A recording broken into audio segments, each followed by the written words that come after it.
pure talent is not what brought me to this point in life.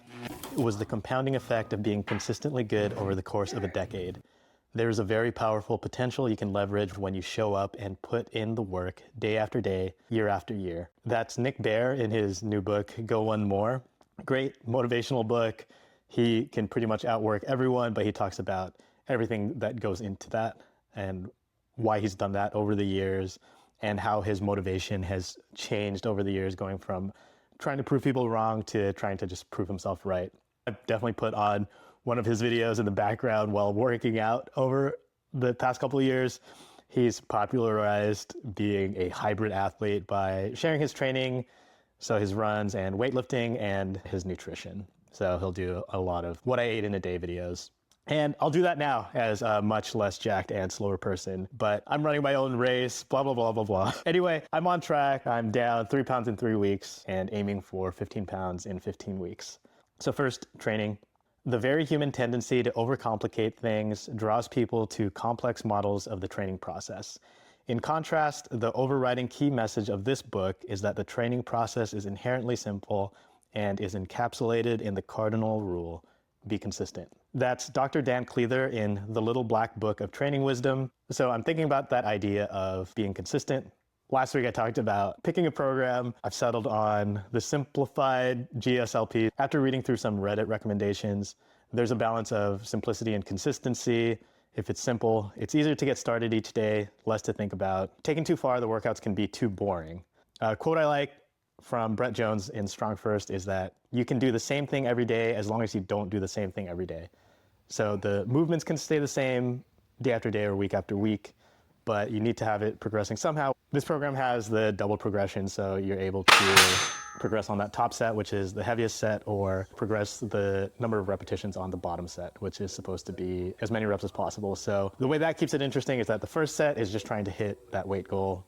Then the third is hitting that rep goal. It creates like a mini challenge within each workout movement. Over time, yes, this will probably not be as interesting as well, but I am trying to stick to one program, at least through like a 12-week block. Next up, eating. Too often, we fall into an all or nothing cycle with our habits. The problem is not slipping up. The problem is thinking that if you can't do something perfectly, then you shouldn't do it at all. That is James Clear in, I don't know if you've heard about this book, Atomic Habits. Great book. As much as I'm joking, like there's a reason that it is one of the best-selling books of the past decade. It's a good book. And this all or nothing idea is something that I've been thinking about this week with food. So on one hand, I have been trying to fit some treats in within the allotted like calorie range for the day. Completely abstaining might be difficult. So if I plan ahead, I can leave some room for some of these things, especially early on. I'm not at like 10% body fat trying to get down to 9% where everything has to be absolutely dialed in. So there's probably more wiggle room right now.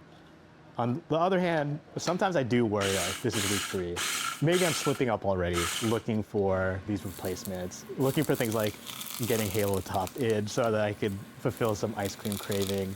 I'm worried about is it being the slippery slope where next week I add another thing in that's some substitute, and then in week 7, I'm just eating kind of like artificial replacements of real foods. That's where I'm trying to balance things out. What I want to do is to continue to find these foods that fulfill the cravings that are still real foods. So as an example, instead of getting some low-calorie ice cream, doing things like non-fat yogurt with berries. That's something that I really enjoy.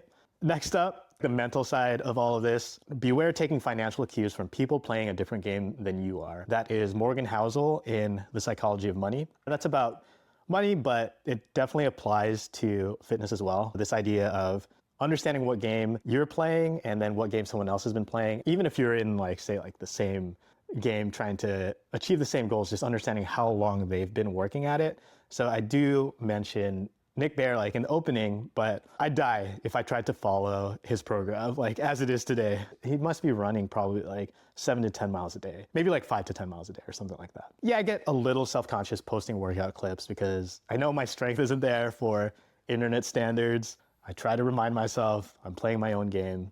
The good side of the internet is that there's enough people posting things that you can find people actually playing a similar game to you. One example of doing this is looking up day in the life of people eating the exact calorie range that you're trying to eat for the day. So right now I'm trying to eat 1,800 calories a day. There's plenty of videos when you put in specific increments of 100.